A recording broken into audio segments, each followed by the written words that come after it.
Merci, Monsieur le Président, Monsieur le rapporteur, mes chers collègues. Nous nous retrouvons aujourd'hui pour discuter à nouveau de la fusion entre l'ASN et l'IRSN en une nouvelle entité, l'ASNR. Elle deviendra par conséquent l'interlocuteur unique chargé du contrôle, de l'instruction des dossiers de sûreté et de la radioprotection dans la majorité de ses composantes.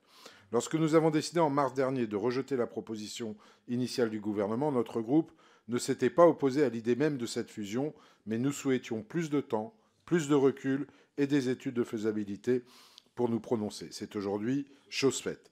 Nous partageons les raisons qui poussent le gouvernement à demander à notre Assemblée la fusion de ces deux organismes.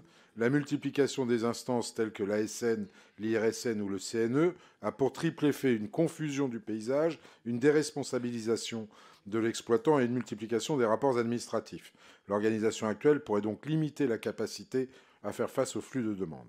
En matière de ressources humaines, cela permettra d'éviter une dispersion des compétences techniques et scientifiques. Quant à l'adaptation de la filière à ces nouveaux enjeux, la fusion des deux entités permettra de simplifier la relation avec les start-up devant être accompagnées. Enfin, un interlocuteur unique serait plus efficace en temps de crise. Mais comme à son habitude, notre groupe sera vigilant et plusieurs points mériteront d'être abordés et éclaircis au cours de ce débat.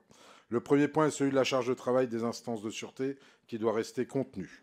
Le second point concerne le règlement intérieur de l'ASNR. Il est censé définir une séparation propre entre le processus d'instruction, d'expertise et de recherche et la prise de décision par le collège de l'autorité.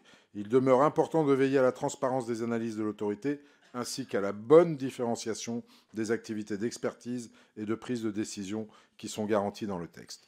Force est de constater que ce nouveau PJL répond aux craintes légitimes que nous avons soulevées l'année dernière et reprend la grande majorité des propositions du rapport de l'OPEX.